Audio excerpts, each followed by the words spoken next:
Labrīt, Latvija. Latvija, Latvijas iedzīvotāji.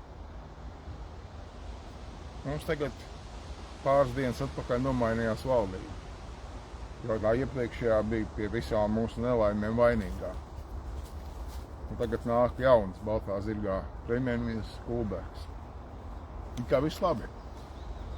Bet es aicinu aizdomāties par vienu mazu niansu, ka tas jau ir kāds 20. reizi, ka mēs mainām šos neliešus, kas ved Latviju uz postu pret jauniem baltā zirgā, un tā jau kaut 20. reizi. Un mēs aizmirstam aizdomāties. Varbūt arī tur piepalīdz mūsu plašsaziņas mēdīji, kas nesaka par to, ka faktiski no tā, ka mēs mainām personas, kas sēž šīs krēslos, nekas nemainās. Un statistika dati rāda, ka paliek tikai sliktāk. Tauta izmirst, ik gadu novada apmērā, grimstam miljardu parādos, tautsaimniecība nīkst ārā, jo trūkst cilvēku tirgumu.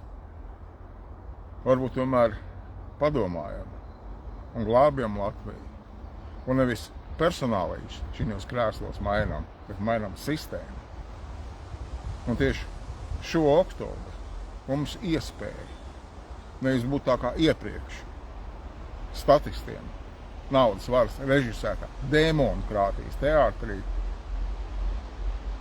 bet mainīt šo sistēmu, dot Latvijai gaišu labklājības nākotni, pārtraukt šo 10 partiju saimu, bet veidot saimu tādu, kurā vismaz 51% var atbalstīt sistēmas maiņu.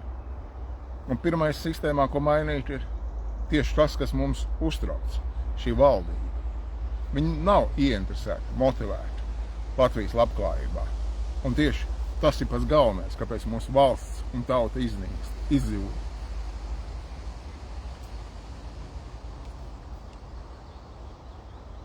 Tāpēc mums jāmaina šī sistēma un jāveido ministra kabinets izpildu ar profesionālu, motivētu tautas labklājībā. Otrais, jāpārvērš to Saeimas teātri, to balsojamo mašīnu, tautas priekšstāvos, īstos tautas priekšstāvos, kā tas rakstīts Satversmē, kas pārstāv tautu. Un no katra novada mums jāvirza vismaz viens deputāts. Kopā 43 deputāti Saeimā, kurus var atsaukt un kur pārstāv novada intereses. Nevis aiz politiskām partijām noslēpušos cilvēku intereses.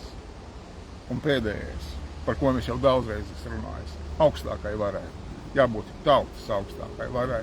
Nevis kaut kādos zoodārzos vai vēl kādās citās sarunās tapušai augstākai varai. Šie tie 3 pamata atmiņi, ko izmainot, mēs jau sāksim iet uz gaišu labklājības nākotni. Un darām visu, lai nākošā Saeimā šie cilvēki, kas ir par sistēmas maiņu, ir vismaz 51%. Neejam šī pavadā.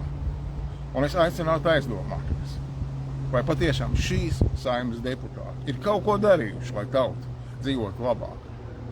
Vai kādā brīdī ir pateikuši, ka šī sistēma nestrādā Latvijas tautai, Latvijas valstī. Un šī brīdī es aicinu atbalstīt Saskaņas centru. Viņš parasti ir definēts kaut kā savādāk, bet šobrīd es redzu viņā vienīgo spēku, kas vēlas pārmainīt. Un pie tam šī spēkā ir ne tikai pieredzējoši, zinoši ģenerāļi, kuri paši redz, ka augšs nevar vairs un apakš negrib vairāk dzīvot, bet arī jauni, enerģiski cilvēki. Tāpēc aicinu, mainām sistēmu. Un tuvākā laikā es būtu lieli priecīgs tikties ar jums uz vietas, pagastos, novados. Rakstiet man, tiekamies, veidojam šo sistēmu, veidojam šīs sistēmas atbalstītājus. No tāda mala stāvēšanas nekas nenotiks. Mums pašiem ir jāiesaistās, pašiem ir jāaģitē par šo sistēmas maiņu. Nevis jāpiedalās šī teātrī, jāpārliecina cilvēks, kas regulāri balso par frizūrām, skaistām sejām, skaistām runām, ka tomēr ir jābūt sistēma jāmaina. Nevis krēslos sēdošos cilvēks jāmaina, bet jāmaina sistēma. Tiekamies uz vietas, veidojam šo komandu, kas nesīs gaišu labklājības nākotni, kas ņems piemēru no mūsu senčiem latviešu strelniekiem. Mēs ticam, mums izdosies.